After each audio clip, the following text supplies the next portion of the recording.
in to the first episode of the Gym Lounge Happy Hour.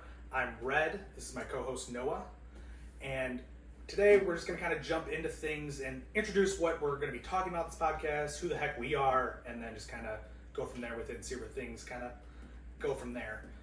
In general, the goal of the podcast is we're just kind of two idiots that lift and have been lifting for a few years, and we have some general knowledge, but we're also still trying to find our way in the sea of knowledge out there that is in the fitness industry, and kind of want to take you along our journey of learning and figuring things out and probably messing up quite a bit. Yeah, and hopefully you don't have to repeat any mistakes that we've made for you. So. Exactly. I'm sure you guys are well aware that fitness industry has a lot of information out there. Some of it's great, some of it sucks, and some of it is just kind of whatever. And we've both had experiences, I think, going through things that aren't so great, and then also finding this one thing. It was like, oh, that's how you're supposed to squat, and it just all clicks and it works out great. So hopefully we can teach you guys some things as we learn some things. Right. So I figured we start with introductions. My name's Noah Olbert. I've been lifting, kind of seriously for about 2.5, 3 years now. I did lift before college, high school, but just like most people, I went in, I didn't have a plan, I didn't know anything about nutrition. So at some point, I was in a construction job and decided that, I wanted to be able to move something heavy with some force and then, not be sore afterwards. So I wanted to get stronger, so I got a trainer, and then it was about 2.5 years of training, and I put on 30, 35 pounds. All my lifts increased, and now we're here. So yeah, I think it's kind of a similar story for me. My name's Red. I've been lifting for, call it about 15 years at this point. I started lifting in high school, lifted through high school, but really got into lifting about college. And I was decently overweight. It's kind of weird to say that because I'm about the same weight I am now of when I thought I was overweight in college. I was about 230, I'm 225 right now. But that 230 that I was a lot more fat than it was muscle mass. And so I woke up one day and was like, I am much heavier than I would like to be. I don't look the way I want to in the mirror. So I began working out harder, and I began dieting better. And so I lost 60 pounds over the course of 2 years and got down below where I should have been. And I took it a little bit too far. And then over the course of the next 2 years after that, I kind of circled back, put on some muscle mass, wasn't as lean as I was, and things have kind of been up and down since then. I trained on my own up until about almost 3 years ago, and then I got a trainer at that point, and I started seeing even more results once I picked up a trainer. I felt like I had a good handle on what I was doing, and I was good at fluctuating my weight and controlling how I wanted to look, but I wasn't putting on a lot of strength. And once I started with the trainer, strength just went straight through the roof, and I started competing in strongman. So I started competing strongman. First contest was a little over 2 years ago, and this past year competed at nationals at Strongman Corporation, and just kind of tried to progress from there, and taking a year off this year, but going to continue training strength and seeing where things take me. yeah, I lifted in college too, but I didn't have any sort of base knowledge. I was going off of what my dad told me, always doing 3 sets of 10 with everything, as many reps as you can, which was a horrible idea because I was 150. I touched 150 pounds one time and was like, I want to get bigger, stronger, and doing all the reps. It was really counterintuitive to my weight goals. And maybe I missed this. Did you say how much you weigh now? I am 196, 197. When I first started, like I said, I was about 170, 165. Always struggled to gain, but I didn't have any nutrition background, so we're doing a little bit better now. Still learning like everybody, but it's we're in a lot better space. I did also compete strongman. I did 2 contests last year.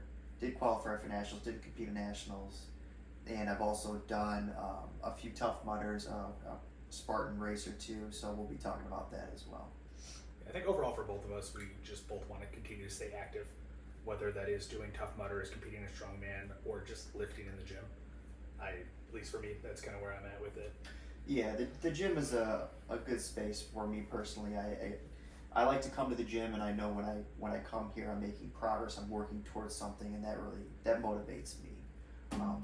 That's one reason I love the gym. The reason we got into the gym, so we started lifting here, and we were training, and it was about 2.5 years since this gym opened, and we got the opportunity to kind of take over the business side of the gym. So we kind of jumped into that, thought it was a good idea. It was something we were passionate about, and we wanted to help teach other people about fitness and nutrition. So that's kind of where we're at now. We opened in January, beginning of January, and just kind of been fumbling our way through opening a business and trying to run a business. But yeah, and we definitely had a bit of a head start for starting a gym in comparison to where most people would be.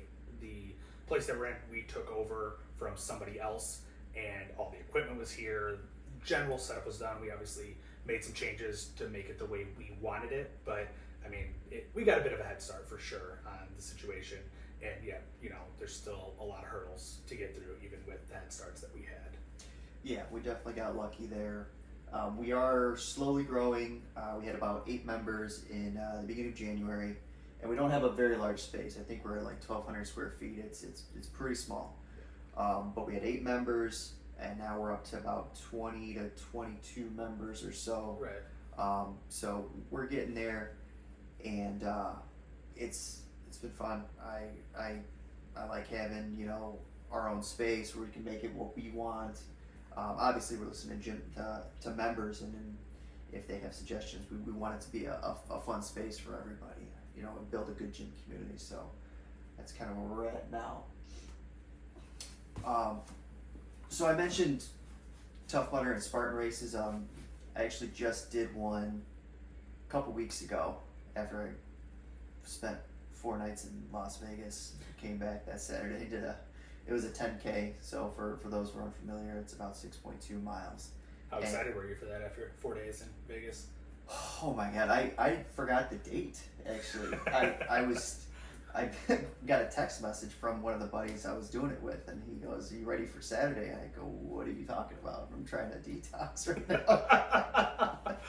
And he's like, "We got the 10K." I'm like, yeah, super excited, so great.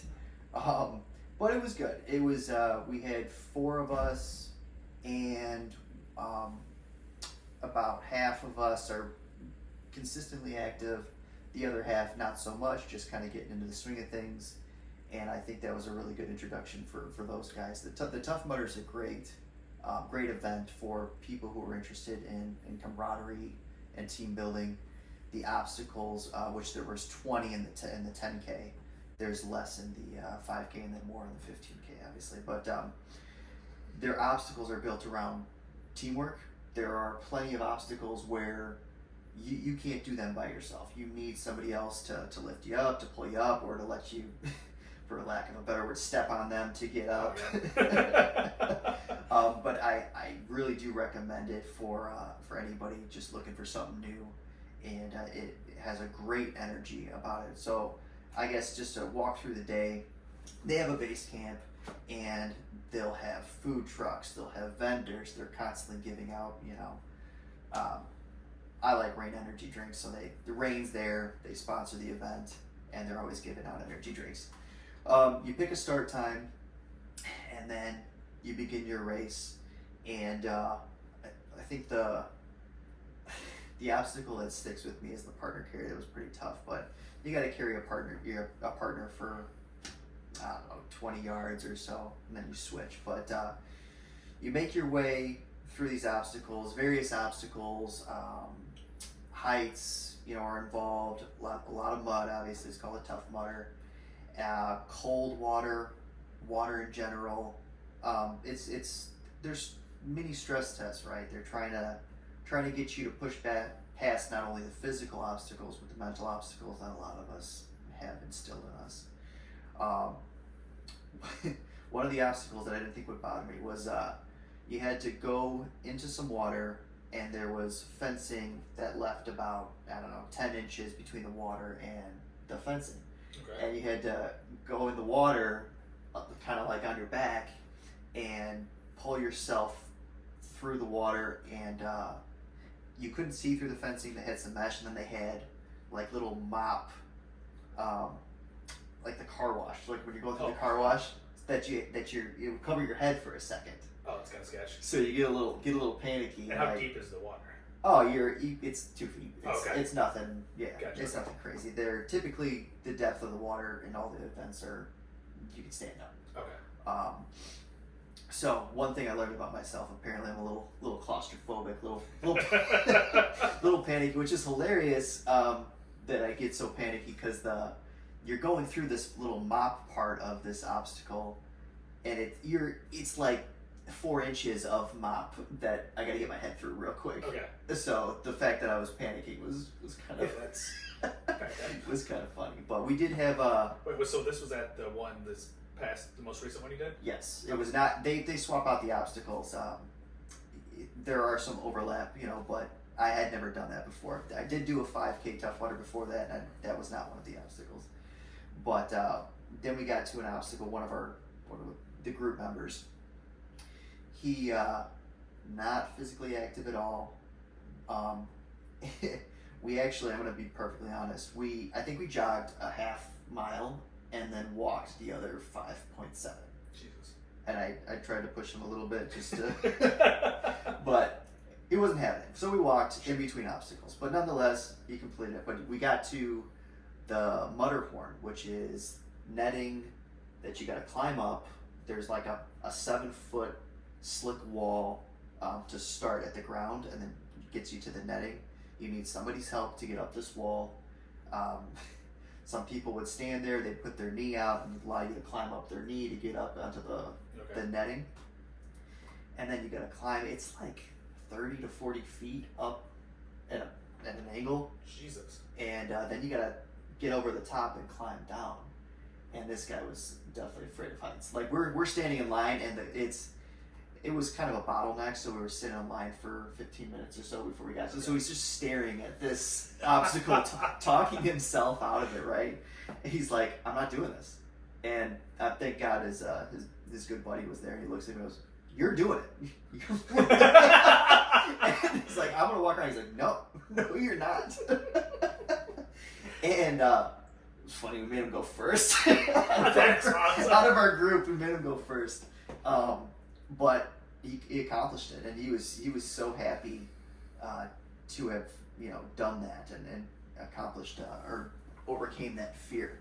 So that was pretty cool, and that's the beauty of the Tough Mudders is just it's not just physical. There's a lot of mental barriers that people gotta pass up, and that's what I really enjoy about those style of races. And did the Spartan races similarly challenge you mentally, or is it not quite the same? So Spartan race. By the way, they're Spartan owns Spartan and Tough Mudder. Found that out. Just Cool. throwing that out there. But Spartan is more individual. It's Okay. less camaraderie, less team. The obstacles are more difficult. A lot of rings, a lot of grip strength, monkey bars, and stuff like that. Less water. So it's. I don't think there were any obstacles where I couldn't do by myself. Mm. So, but it was a lot more taxing. We're definitely going to do another Spartan, but if you're looking for an intro into these styles of races or competitions, the Tough Mudder is a great start. I highly recommend it. And then if you get a little more competitive, the Spartan is a good option as well. They do have what do they call them, like infinity races, or 24-hour races for these Tough Mudders and Spartans. Like individually 24 hours, or is it a team? No, it's individual. And how many laps can you Oh my complete in 24 hours? Right, that. Yeah. The other thing with the Spartan race too, if I couldn't do an obstacle, there was a punishment. It was burpees, or it was a jogging of a half-mile lap. Gotcha. Okay. And stuff like that. But the Spartan race had obstacles that I thought were pretty cool, and maybe that's just because we kind of had a strongman background, but They had stones. They had Atlas stones. Okay. They had sandbag carries. They did have big buckets. I think they were full of sand. But the obstacles were definitely more difficult than the Tough Mudder. But it was a lot of fun still, nonetheless. I guess kind of circling back to more individual, because it sounds like you're doing a lot of, I mean, I know you're doing a decent amount of obstacle course races and things like that. What are your current goals, whether it be in the gym or just doing races, or like, are you going to do another strongman contest at some point, or is that off the table? Ah, man, you're getting deep on me. I'd like to come back to strongman.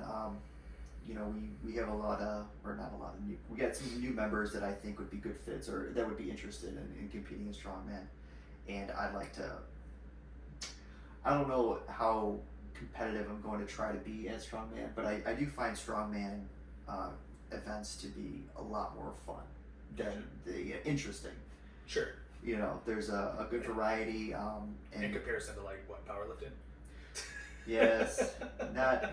I'm don't get me wrong. I'm impressed with powerlifters, but it just having 3 lifts for an entire day. And for those who don't know, right, powerlifting is based off of 3 events. It's your deadlift, it's your bench press, and your squat, and that's it. A lot of powerlifters are very strong, and it's very impressive the way that they move. But that every time you compete, it's the same 3 lifts every time. Strongman, kind of the total opposite. You might not know what you're doing till the day of the competition. Yeah, the things kind of change sometimes. It seems like. I mean, it does seem like since I've been involved in it, it has gotten a lot more organized than it previously seemed like it was. I would say Noah and I, neither one of us are happy with the organization of Strongman as a whole, and not any one specific Strongman organization, just Strongman altogether. But I think the Strongman as a community thrives in that. They like the chaos. Right. And right. so there's a lot of things that we would change if we were the ones controlling Strongman. But no, it has gotten a little more organized, and it does seem like you have a good idea of what event you're doing, what weight you're doing before you get to the contest, at least a month before at this point. Yeah, the equipment might change the day of the competition. Yeah, or you may never have an idea of what the equipment is. Right. Like, I showed up to a contest in North Carolina where I'd been training on a 12-inch log. Pretty standard log. There's 10-inch and 12-inch logs are pretty standard, and this one happened to be a 13-inch log. Doesn't sound that much different. That extra inch just puts it so far out in front of your body that you are now falling forward as you're trying to do it. And if you're not used to that, like if you're training on a 13-inch log, no big deal, whatever. Like you're going to be used to it. But when you're used to a 12-inch log and you know what position you got to lean back at, it's not a big deal. So I was potentially hoping at that contest to hit. It was a max log, so the most weight I could possibly do, and I was hoping to maybe hit 250, maybe 275, somewhere in there. I got 200 because it was a 13-inch log. And like, sure, there could have been other reasons why I didn't do as much as I thought I was going to, but a lot of it came back to the fact that it was a 13-inch log because everybody at the contest did lower weights than they were anticipating doing. Right. Yeah, that's Strongman's wild. But I will vouch for them, and it was fun. So my first Strongman competition was 45 minutes from where we're at. And it had a great energy, great atmosphere. I wish I remembered the gym's name. So that is the shirt for the contest. Yeah. It was the Pandemic Performance. It was at a gym that wasn't really a public gym, and it was hosted by a guy who has a home gym. So it's kind of there's not really a name for that gym out there. But it was a lot of fun. There was 4 of us from this gym at the time. No, it was. You're talking about Pandemic? Yeah. No, there was like 8 to 10 of us. That was in our weight class. There was 4 of us from this gym in our weight class, but I think there was 8 to 10 of us from the gym as a whole. Yeah, it was fun. It had a truck pull. It had a deadlift medley. It had a circus dumbbell, which for those don't know, it's a oversized dumbbell. We had stones. Yep. Atlas stones, big stones, and then we had the yoke carry, which sucked. That was a test for most of us. None of us had hit the competition weight and walked with it. So for a yoke carry, you got to put for this competition it was 700 pounds on your back, lift it off the ground, and walk with it for 50 feet. none of us had gotten to 700 pounds in training. I think we might have lifted they it. lifted it but didn't walk. Didn't walk with it. And so like some of the guys in our weight class from this gym didn't even lift it. yeah. They had never touched it. Yeah. So that was pretty intimidating coming into, especially I think that was everybody's first strongman competition for our weight class, right? I don't know about Anthony. I would say Anthony would be the only one maybe had done one other. I think he'd done one or two others before that, but the other three of us, it was our first one, and I think everyone else from the gym, it was their first one too. Yeah, we had a lot of new blood, and everybody really enjoyed themselves. But that was, again, overcoming mental obstacles. It was pretty intimidating, but every single one of us finished in our weight class. Finished the yoke. The funny part about that is, I think we all forget, it was supposed to be a yoke to a sandbag carry. Oh God, I blacked that out. So in theory, we were supposed to be able to get the yoke in 60 seconds, get the yoke down, come back, grab a sandbag, put the sandbag over the yoke. Not a single one of us got to the sandbag. No. But we did all finish the yoke. Actually, no, I think Anthony got to the sandbag but couldn't move it. Oh. Or something like that. But no one got the sandbag finished either.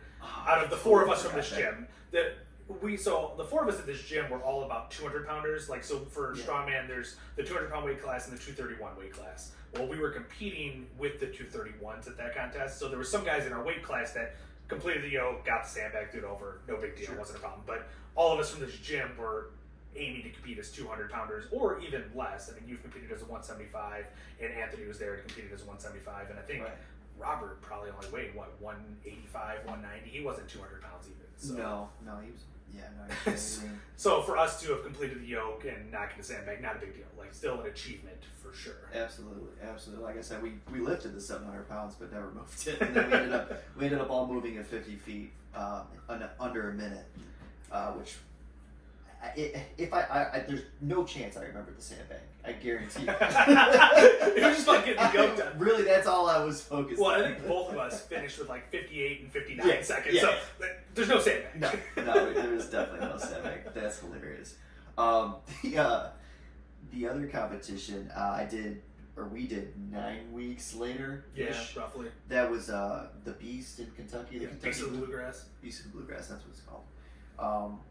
So I thought it would be a good idea to try to cut down to the 175 weight class and maybe try to be a little more competitive. And what did you weigh at the start of that cut? At the start of that, I weighed 198 pounds and had 9 weeks to cut down to my weight of 175 at weigh-ins. And it's funny because I went the complete opposite way. The previous contest competed as a 200, and I cut down from like 215, 220-ish, and I'm like, let's just compete this contest as a 231. And so I knew I wasn't going to do well, but I'm like, whatever, it's experience. It's my second contest, just looking to gain experience. So I figured, why cut again? So I went the opposite way. And I had never cut. You have a history of wrestling, so you're somewhat familiar. I've cut a little bit of wrestling, but really, oddly, my cutting experience is just for me to look good. I would cut going into a summer, and when we're talking cutting, we're not just talking cutting weight down, we're also talking doing a water cut at the end of that cut, where you manipulate the hormones in your body to get all the water out, be as dry as possible, and you drop a ton of weight that way. And I had done probably before Strongman 4 water cuts on my own, not the exact same style of water cut, but I had done 4, and I was ready to not do another one for that contest at least. Yeah, so I had never cut before. I never tried to lose weight. I always struggled to gain weight. Like I mentioned, I was super happy when I hit under 50 pounds, and then I lost 5 pounds the next day and was back underneath. I was super disappointed, but I didn't know what I know now about eating and nutrition and working out. So working with my coach to cut, we did carb cycling throughout the 9 weeks and got me down to 192 the week of the contest, the week of weigh-ins, which is a bit of a stretch to go to a water cut. Yeah, especially when you're that weight. So, I mean, water cuts, it varying on your weight, but I mean, I ended up making weight doing my water cut at 192, weighed in at 174. So, I mean, what is that? 17, 18 pounds. And the general rule of thumb is 10% or less. And so you're pushing that top end. I mean, yeah, and it was the first time. I did have some guidance, from Red, my coach, But I will say it was rough. The carb cycling was rough with the contest prep. It's just really taxing on the body. How about the morning of the weigh-ins? Why do you gotta bring this up on our first podcast? All right, so I did my water cut, and I was following all my instructions until this point. Apparently, I feel like you missed one instruction. So the water cut normally starts on, if you have a Saturday contest, a Sunday or a Monday, kind of depending on where you're at and everything. What'd you do Saturday? I think I had a pizza or a drink or something. So he's doing all this cutting and dieting up until the water cut. The day before the water cut starts, let's go out. Oh, it was Red Robin. It was Red Robin. Oh my god. That's what it was. So, and part of the reason that's bad is a ton of sodium and a ton of stuff you're trying to avoid going into your water cut. And so I started my water cut. I lost the weight from Sunday afternoon to Saturday morning. I lost the 17, 18 pounds, whatever it was, that I needed to make weight. And everything besides the bad meal I had, and it was the night before or the morning of that I was still trying to lose weight. And I was typically doing a really hot bath for 15 minutes to drive up the core temperature of your body, and then wrap yourself in towels. You continue to sweat. It kind of simulates a sauna. We were at a hotel. I didn't have a sauna, but your body's in a pretty dilapidated state, and you don't want to do much physical activity. Otherwise, you just tear yourself up. I didn't catch that until it was until it was too late. And some of the issue with the baths too at that point is your body's looking to soak up water wherever it can, and so if you don't get your core temperature up high enough, your body will start soaking in that water. If you're hot enough, it'll keep expelling it. And I don't know if you were doing the baths this way, but a lot of times you'd do the bath and then you would get out of the bath and try to stay wrapped up in towels and blankets to continue to sweat more. Yeah. But if you don't do that part of it, your body's actually soaking up the water, and I don't know if we were knowledgeable enough at this point to be doing that correctly necessarily. We had guidance, but he was kind of going off on his own at this point. Yeah, yeah. But and the other problems with the baths is it is again, we talked about mental obstacles. Yeah.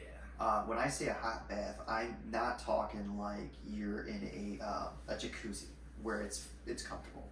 There is nothing comfortable about the temperature of these baths that you're supposed to be at. It's just short of scalding. Yeah, is what you're looking for. It was to the point where like I had to stay still because if I moved in the bath, like everything stunk super bad, and you know you got your it was to the point where my skin's turning red, you know.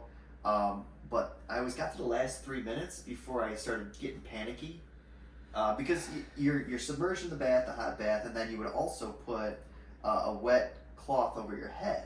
Generally dipped in the hot water. Generally dipped in the hot water, and so it's tough. It's very tough. So I got sick of the baths, and one because I wasn't doing them right. I did a couple baths that worked, and then got closer to weigh-ins, and I'm like, shit, I still need to do more baths, and then I wasn't seeing the weight loss that I was hoping for. So I'm like, all right, I have a sweatsuit, and I'm gonna go for a walk. And then I got to some stairs, and I'm like, oh, maybe I'll just do some stairs. This is the morning of, right? This was the morning of. I still needed like 5 pounds. It was, I had one goal, that was to make weight. I was not thinking about the competition like I should have been. So I'm walking up and down stairs listening to, you know, an audiobook or whatever, and I'm drenched, I'm sweating, it's working. What I didn't realize I was doing was just destroying my body doing stairs. And it's not something I realized while I was doing them. I'm like, oh, I'm just doing stairs and I'm sweating, and sure, that's the goal. Mm-hmm. And oh man, I performed like absolute shit that competition. It was rough. It was rough. But so kind of recapping on the water cut. For those who aren't familiar with water cuts, I hit my weight at 174 something, and then we went and ate. And I got back up to 190. I got 15 pounds back within 9-10 hours of weighing in. So that's the benefit of water cutting. The only issue is take some time to learn what works for you, what Right. doesn't work for you, what you shouldn't do. Even with like great guidance, which I think we had through our Yeah, water cuts, it's you still the person guiding you doesn't know exactly how your body's going to react. Yeah, it's tough. And so I like every water cut that I've done with my coach, we've dialed it in better and better and better each time. And now my water cuts are different than they used to be. And I don't want to say they're easier, they're just difficult in a different way now. And they're more mentally manageable than they used to be. Like, I don't do hot baths anymore. I find a sauna in the city that I'm going to hit because I'm not doing a hot bath. Saunas suck just as much, I've learned.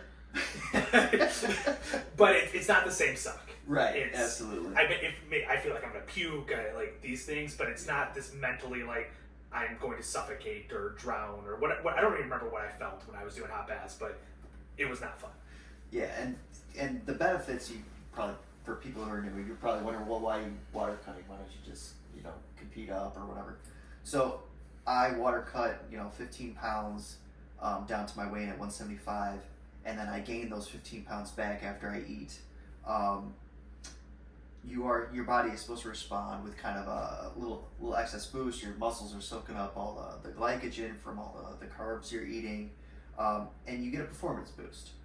And now I'm competing against somebody who didn't do a water cut, weighs 175 pounds, and I weigh 190. I'm competing against them 15 at a 15-pound advantage.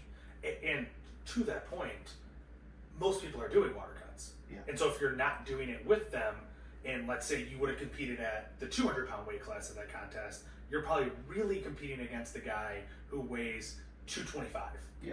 Who cut down to the 200-pound weight class, and so you're at a disadvantage if you're not water cutting. And don't get me wrong, you just get stronger.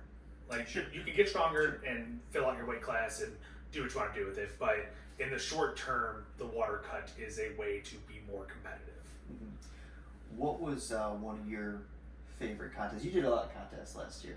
Yeah, I'm trying to think. At the regionals last year, Strongman Corporation regionals, did that in North Carolina. It was a very well-run contest, even though a lot of things went wrong for the promoter. So, Yeah. and a lot of things went wrong for me as well because I have bad travel luck. That's an understatement, but we'll come back to that later. So in the city we were in, the promoter had two major issues pop up where the night before the contest, power went out. And it wasn't the whole city, but it was a good chunk of the city. Storm rolled through. I think it was 70,000 people without power in Raleigh, however you say it, North Carolina, which is, I think, a city of like 250,000 people. So third of the city without power. Yeah. It's not super ideal. The convention center did have power, but I don't think everyone who was helping with the contest had power. Sure. So you have that issue. So ran into that issue. And then the second issue, from what I had heard, he had a U-Haul set up to transport equipment to the facility because it was at a convention center. So he's taking stuff from his gym to the facility. Right. Got canceled like the day before or something crazy. And like I didn't hear this from the promoter, I think, so maybe this is not true, but this is what I was told. And so this was at a time where, and I think still now, even rental U-Hauls are tough to come by to a certain extent. At least during that time they were, for whatever reason, there wasn't a lot of them. So he couldn't find one. And so he's scrambling to get some way to transport the equipment to the convention center. Meanwhile, power is out in a lot of places, and Right. just a hot mess. Contest started hour and a half late, and I think there was roughly 100 competitors, and we were done in 4.5 hours, which is a very well-run Right, contest. which I was going to say is very good. Strongman contests have a history of going 6, 7, 8 hours. Well, in contrast, the year before I did North Carolina contest, it wasn't a regional, but 100 competitors again. This one was outside, and I think heat index that day was 108. Started in the morning, 12-hour contest outside. Brutal. They brought us inside for the last event, Stones, but at that point we'd been there 10 hours, I think. The first event of the contest, generally a strongman contest, 5 events. First event took us, I think it was 4 hours to get through, maybe 5. Brutal. It was insane. That was a poorly run contest. Yeah, absolutely. So I've done some poorly run contests. I've done some great contests, but I would say that Strongman Corporation Regionals is probably my favorite contest. A lot of fun events. That's where I qualified for nationals at. Had a really cool last event. It was sandbag over shoulder, and I happened to be going up against the guy who I had to. If he beat me, he took third place and qualified for nationals. If I beat him, I took third place, qualified for nationals. So it was a cool little head-to-head event, and ended up sneaking a bag past them at the end and going on to nationals, and it's a good time. Yeah, I saw that video. That was you competed really well in that event. Yeah. Well, it was funny too because like before the event, I can't remember exactly what the kid said to me, but he came up to me. He's like, "Good luck, but I'm gonna smoke your ass." I'm like, "Okay." I was like, "All right then." And it's funny because like it was a 300-pound sandbag was the last bag. I hadn't done more than probably 230 in this gym. Right. Like, and to do the 230 was a struggle. Right. And so but our bags are packed in a manner that are more difficult to use on purpose. Yeah. And so that 230 bag is closer to like a 265 when you start to use a really well packed bag. These bags were great. So I fly through the first 3 bags, I think, and then I get to, I think, the 4th bag, which is like 275 or something like that. Get it up, put it over, and get through that one. I get to the last bag. He's still working on the bag before that. So I look up, and because we're running down a line towards each other. And so I look up, and I see that he's still in that bag. I'm like, we're just going to chill for a second. Because I don't even know if I can do this 300-pound bag. Yeah, I remember you putting it in your lap, and I remember you just sitting there in the video. Just staring at this guy like, please don't get this next bag so I don't have to do this. And so he gets to the 300-pound bag, he picks it, and I'm like, shit. Guess this one's got to go over. Gotta go. Gotta make it happen. And so I launch it over my shoulder, and the technique I use is probably not the greatest technique, but I was bending over about as far backwards as you could. Like I looked like a C as I put it over my shoulder, get it over my shoulder, and as I'm coming out of it, like I'm stumbling forward and almost run into the kid that's right in front of me. But I beat him before he even, I think he just barely got his bag lapped, and mine was up over my shoulder, and I don't think he ever finished that bag. So it was a fun contest. It was run well. It was good events. The events were a Viking press, sandbag throw, max deadlift, the sandbag over shoulder, and farmer's carry. Like all pretty decent events and things that I enjoy for the most part. Do you have a favorite strongman event, you think? It's probably Viking press. I'm a big overhead presser. That's my strength is overhead pressing, and I like the Viking press because one, unlike most strongman events, it's tough to injure yourself on. So for those not familiar with the Viking press, how do you? Yeah, so it's fixed. It's on a pivot point, and it's generally some sort of bar coming out from it, and then it's handles that are attached to the bar, and that end point is fixed onto something else, and it's going to pivot over top of that.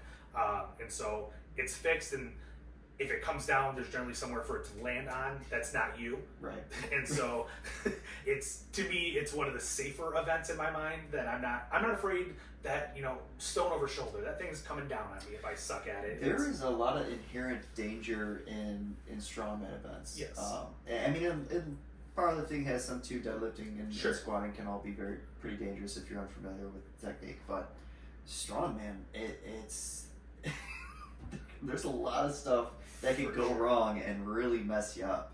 Yeah, absolutely. And so for me on that, it's safer.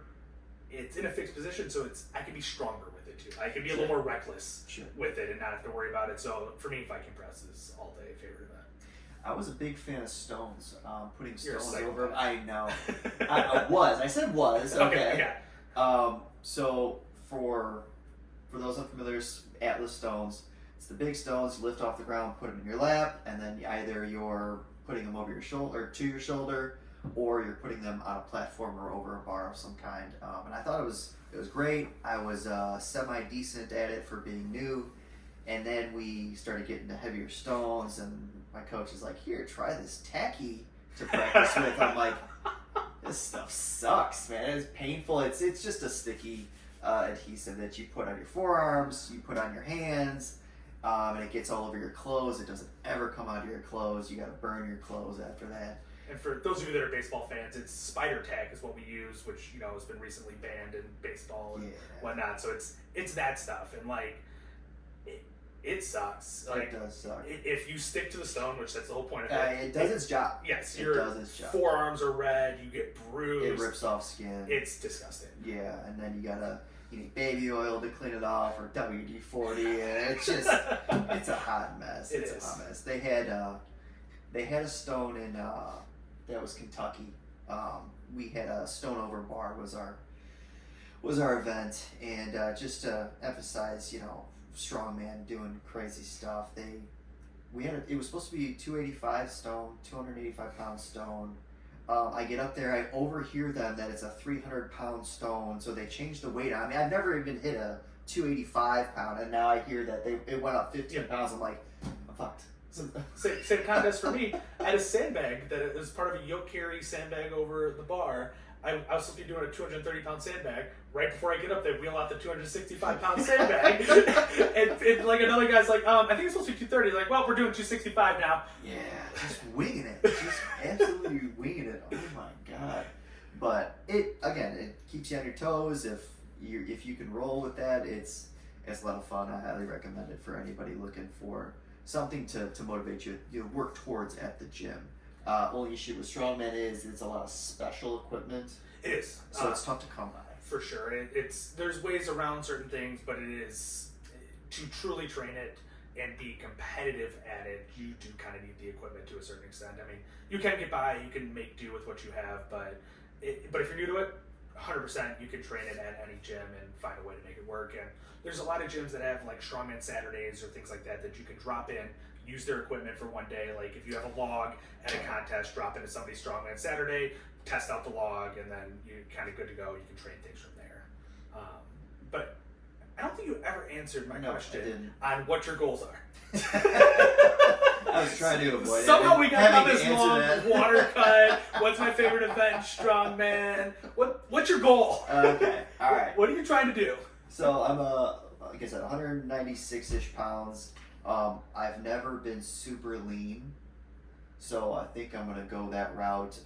See how lean I can get, and then I'm sure I'll end up building back up again. But I've never had a six pack. I've never been overweight, but I was just skinny and just never had abs. So I'm 32 years old.